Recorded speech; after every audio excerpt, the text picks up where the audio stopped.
Daha fazla sen yüklenemiyor kalbim. Daha derin düşleri kaldıramıyor bu bedenim. Kalmadı lügatımda içimi yakmayan bir söz. Bendeki resmini sakladığım sandık bir çift göz.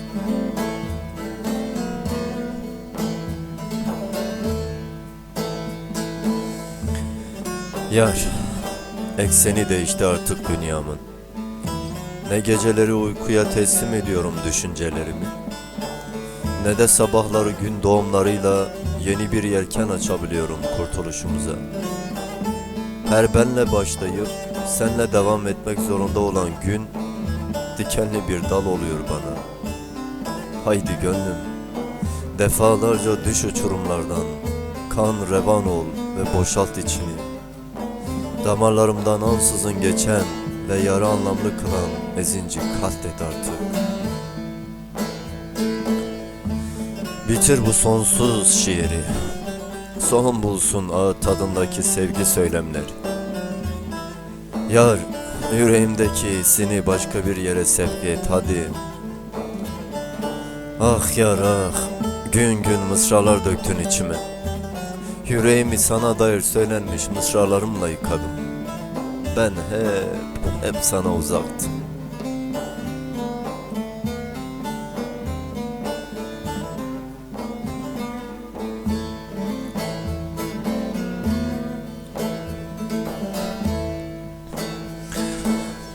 Hicran yağmurlarından sıyrılıp ötelerde kendimi aradım, bulamadım. Hayatımın gençlik satırlarında adı geçen yer. Sırtımı her döndüğümde bir can yitirdim bu bahar. İdama giderken isterim, güneşim yüzünü görmeyi beklerim hep.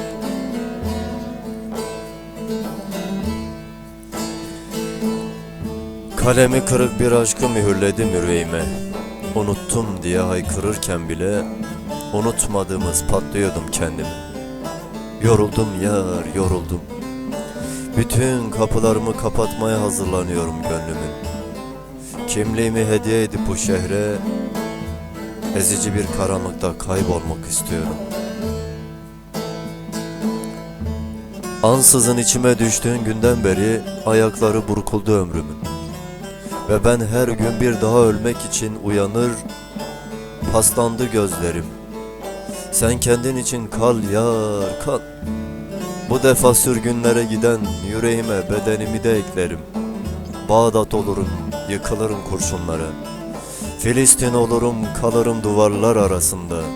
Ama yine de İstanbul'u saklarım alın yazımda.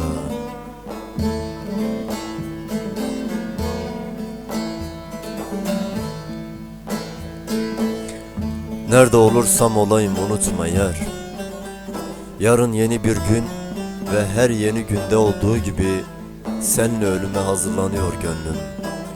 Gözün aydın olsun yar, gözün aydın olsun.